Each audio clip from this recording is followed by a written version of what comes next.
Capso e nós vamos falar agora sobre a Mariana Ferrer. Vocês lembram dela? Teve uma polêmica com ela há um tempo atrás. Ela acusou um rapaz de tê-la feito violência sexual, né? E no final das contas o cara foi absolvido porque não tinha prova de nada, né? As imagens mostravam que de fato eles tiveram um ato sexual, né? Fizeram a conjugação carnal, como é descrito no Código Penal brasileiro, mas não tem nada que indique que teria sido forçado, né? Porque a menina sai do quarto andando normalmente, não reclama com nada, não tem briga, não tem violência, não tem nada, ela vai para casa. Aí no dia seguinte ela diz que foi, né, que sofreu violência sexual, né? E o caso foi encerrado por falta de provas. A verdade é que muitos casos são assim. Mas o que chamou atenção é que esse caso teve muita repercussão na rede, né? E agora ela ganhou um carguinho no STM, ela assumiu um cargo de assessora da ministra lá do STM, né, da presidente do STM, que também é uma progressista, também é esquerdista, né, colocada lá pelo Lula. Ela agora é assessora dessa ministra, né? Isso chama atenção porque o caso dela não é o único. Teve também o caso do fundador do Sleeping Giants, que tomou posse na Anatel. Eu não sei não, eu tô vendo um padrão aqui se formar, tá? O que eu tô achando que tá acontecendo, eu vou tentar fazer o caso aqui para vocês, é que o apoio que esse pessoal da esquerda recebia do Soros está esgotando, né? Porque lembra que os Estados Unidos tá perseguindo o Jorge Soros, está perseguindo as organizações do Jorge Soros, que tipicamente era quem bancava esse pessoal que fica fazendo a pauta da esquerda, né? Agora secou esse dinheiro, o governo Lula está sendo obrigado a dar boquinha para esse pessoal aqui. Vamos entender esse caso aqui? Eu não sei, tá? Não tenho prova nenhuma disso. Mas me parece estranho, né? Dois casos assim muito parecidos de pessoas com muita força nas redes, com muita visão na área esquerdista e que de repente ganham cargos no governo. Vamos entender esse caso aqui. Essa notícia foi sugerida por Ei Cara, Você Gosta de Pipoca, Você Falou em Pipoca, Roger Podacter e várias outras pessoas. Obrigado aí ao pessoal que sugeriu notícias lá no nosso site, no visãolibertaria.com, e obrigado a você que está assistindo o nosso vídeo. Se você gosta do nosso conteúdo, por favor, deixe o seu like, se inscreva aqui no canal, né? Bom, o caso da Mariana Ferrer é um caso muito triste, né? Eu não vou dizer que foi, o que aconteceu, o que não aconteceu, se ela sofreu violência, não sofreu violência, eu não sei, eu não estava lá. Infelizmente, muitos casos de violência sexual têm exatamente esse problema, porque uma parte alega que foi consensual, a outra parte alega que não. Mas, e como é que você prova? Porque tem muito poucas maneiras de você provar, né? Tipicamente, um ato sexual acontece num lugar restrito, ninguém faz sexo em público. Bom, algumas pessoas fazem, mas a maior parte das vezes não é feito em público, então só tem as duas pessoas ali mesmo, os dois lados são interessados, então esse é um dilema que existe nesses casos de abuso sexual, tá, gente? Isso não é um caso específico da Mariana Ferrer, não. Existe uma enorme quantidade de casos desse tipo em que todas as provas que você tem é a palavra de um lado versus a palavra do outro, né? E isso coloca uma dificuldade enorme na justiça, né?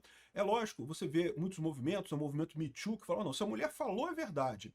O que também é um problema, tá? Tem mulheres que mentem, né? Às vezes por querer sacanear o cara. Ah, o cara não ligou no dia seguinte, então eu não queria, então foi forçado e coisa e tal. Enfim, as mulheres às vezes fazem esse tipo de coisa, fazem falsa denúncia, é um absurdo, mas acontece. Mas também tem que lembrar que às vezes o homem tá sacaneando, o homem também faz merda também, tá, bicho? Tem muito cara que é agressivo pra caramba com a mulher e realmente se força pra, né, pra acontecer o sexo ali. E isso, de certa forma, se a mulher realmente não queria, se ela foi forçada aquilo, não tem outra forma de descrever, foi violência sexual. Eu não estou usando a palavra que começa com a letra E, porque o YouTube não gosta dessa palavra, né? Mas vocês entenderam, né? Então, então eu não sei o que aconteceu no caso dela. Agora, evidentemente, eu concordo com a decisão do julgamento, que é o fato de que ela não havia provas contra o cara. E nesse caso, realmente, o juiz fez a coisa certa. Se não há prova, você não pode condenar a pessoa.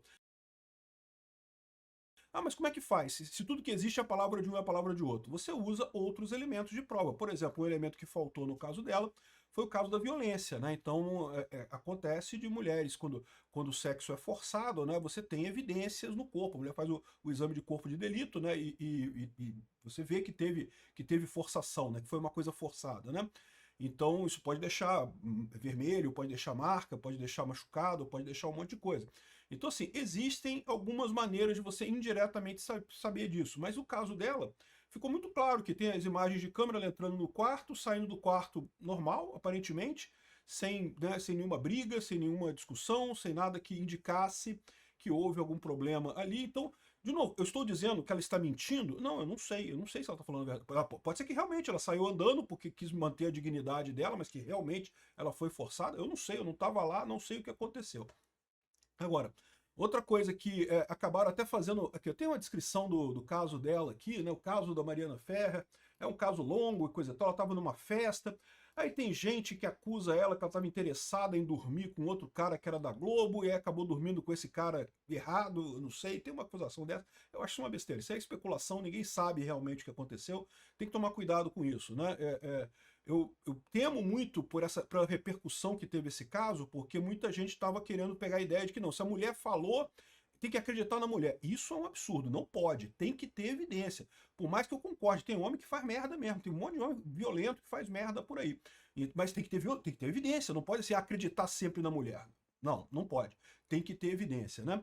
Enfim, no final das contas, ela acabou fazendo direito depois disso, defendeu o TCC sobre o próprio caso, falando sobre o próprio caso dela e coisa e tal. Depois aprovaram uma lei que, na verdade, é uma lei que fala sobre o juiz, porque parece que teve um episódio que o juiz falou, olha só, não tem prova aqui, não tem nada, né? E aí, um jornal, o Intercept, pegou essa matéria sobre ela, né, um jornal esquerdista, querendo fazer a propaganda em cima disso, falou que o juiz tinha dito que era essa coisa aqui, ó, culposo, né, eu não posso falar essa palavra, mas culposo, e isso é um absurdo, porque realmente não existe isso. Mas não, o juiz não falou em momento algum isso, foi o Intercept que inventou esse conceito todo.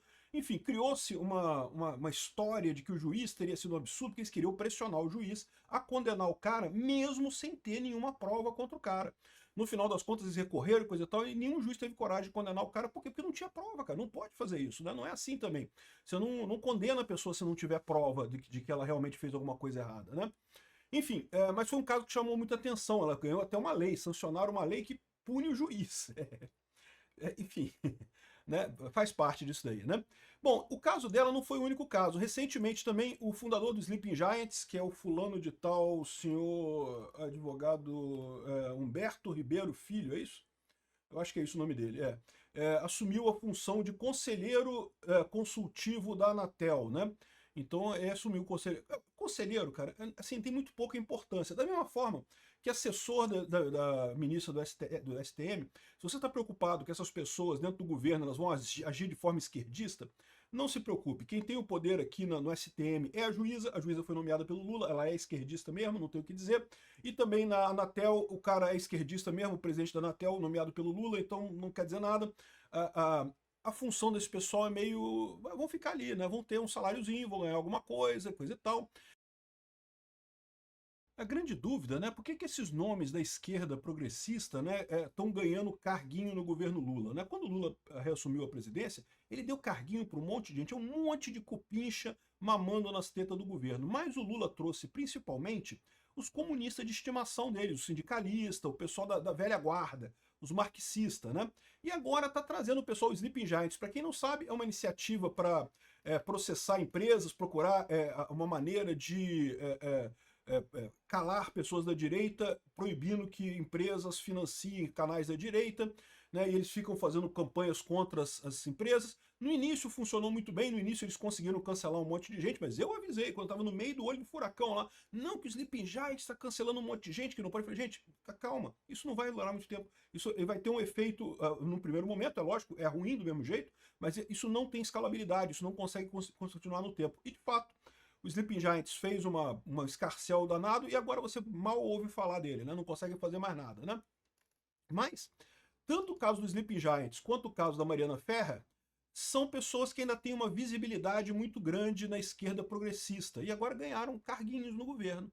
É uma coisa estranha, né? Ou seja, certamente uma parte disso é já o Lula querendo preparar o ambiente para a eleição ano que vem, né? O Lula é muito criticado pela esquerda progressista. Vocês sabem que o Lula é a esquerda marxista, né? É aquela esquerda velha, aquela esquerda ditatorial, né? Não é essa esquerda bonitinha de feminismo e não sei o que lá, direitos iguais. Não, o Lula quer comunismo, o Lula quer Stalin, né? E o pessoal a turma do Lula é essa turma, não é a turma progressista que está aí. O Lula, é lógico, né, se vende para esse pessoal, mas ele não acredita de verdade nisso. É só você ver o Lula falando sobre mulheres, que você vê a quantidade de besteira que ele fala, né, que se fosse o Bolsonaro falando, meu amigo, ia render um mês de Jornal Nacional e Fantástico falando só sobre as frases do Lula. Mas enfim, aí a dúvida é essa, né? Então uma parte eu não tenho dúvida nenhuma, olha só.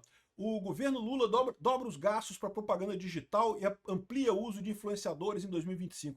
O governo Lula está botando muito dinheiro nas redes, ele quer muito ganhar de novo a discussão nas redes, porque ele acha que ele vai precisar disso ano que vem, para as eleições ano que vem, né? E aqui, ó, Lula reforça discurso de ricos contra pobres após a Câmara rejeitar a MP da taxação. Ele está achando que está abafando. Mas eu já falei para vocês que o que ele acha que ele está abafando é porque ele está vendo trending topics. Trending topics não quer dizer bolota no final das contas.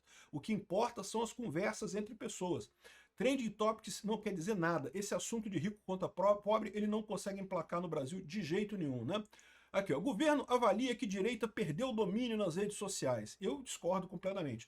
A direita nunca teve tão forte nas redes sociais quanto agora. O governo acha que está ganhando porque está desesperado, né? Ele queria, a saída dele era calar a direita nas redes sociais. Não conseguiu isso, não conseguiu fazer a regulamentação das redes. Está tentando isso daqui. Então, não deixa de ser também agradar esse pessoal que tem um número de seguidores significativo nas redes sociais, dentro da esquerda identitária, na esquerda progressista, e para ajudar ele na campanha do ano que vem, né? Mas é aquele negócio. É uma coisa que ele não precisava fazer isso. Esse pessoal naturalmente iria ajudar o Lula de qualquer jeito. Eles não vão ajudar quem? O Bolsonaro? O Eduardo Bolsonaro? Não vão, né? Assim, eles ajudam o Lula. O que eu acho que está por trás disso é a questão do George Soros, né? Você lembra que o Departamento de Justiça americano está abrindo investigações contra a fundação do George Soros, exatamente acusando o George Soros de incentivar os antifas e outras organizações terroristas no mundo todo, né? E a gente sabe que, de fato, o George Soros financia um monte de organização da esquerda, inclusive aqui no Brasil. Aqui, ó, exclusivo. Em um ano, George Soros despesou 107 milhões de dólares em ONGs brasileiras, né? Então, muito desse pessoal, né, ganha dinheiro com isso. Tá aqui, ó, Sleeping Giants, Instituto Marielle Franco, Defesa das Drogas, a grana do Soros no Brasil. O Soros manda dinheiro para esse pessoal todo. Parece que ele paga uma pensão para a mulher da Marielle Franco e ajuda esse pessoal. E aí, o que eu tô tirando de ideia disso aqui? Eu não sei se é isso, tá? Mas a minha impressão é que a esquerda está ficando com problema, porque o Soros, o Trump mexeu onde dói nesse pessoal. O Soros é de onde veio o dinheiro para esse pessoal todo que fica fazendo, né, ativismo progressista na rede, coisa e tal. E agora esse pessoal está sem dinheiro, né? Então qual que foi a ideia do Lula? Pô, vamos dar uns carguinhos, né? Tira um sindicalista ou outro e dá uns carguinhos para a galera progressista e eles têm agora alguma maneira de ganhar dinheiro, podem apoiar o governo Lula, né, quando o dinheiro do George Soros secar. É verdade isso que eu estou falando? Não sei, mas a gente vai descobrir ano que vem, quando a gente souber. Porque o que acontece, né? A fundação do George Soros ela é obrigada a dizer quando ela manda dinheiro para alguém. Mas ela faz isso em relatórios anuais. Então agora você vê o relatório do ano passado, não mudou nada. Agora, o relatório para o ano que vem, a gente vai saber como é que foi esse ano de 2025, né? E, eventualmente, se essa minha hipótese estiver correta, a gente vai poder ver que diminuiu a quantidade de dinheiro que o George Soros mandou aqui no Brasil, aqui pro Brasil. E pode ter certeza, não faz diferença pro George Soros, o cara tem muito dinheiro, né? Mas ele tá com medo agora, né? Ele tá com medo, ele sabe que o Trump tá perseguindo, ele sabe que está sendo investigado, ele tem que tomar cuidado em para quem que ele manda esse dinheiro, né? Aqui no Brasil, por exemplo, tem muita ligação da esquerda com o PCC, com o Comando Vermelho e coisa e tal. E aí o dinheiro do Soros pode fazer um curto-circuito com essa história toda e prejudicar a esquerda aqui no Brasil. Né? Eventualmente, tá? Se a investigação chegar nisso, né? Então, eu não sei não, eu acho que é isso, hein? Vamos ver. Obrigado por assistir o vídeo até o final.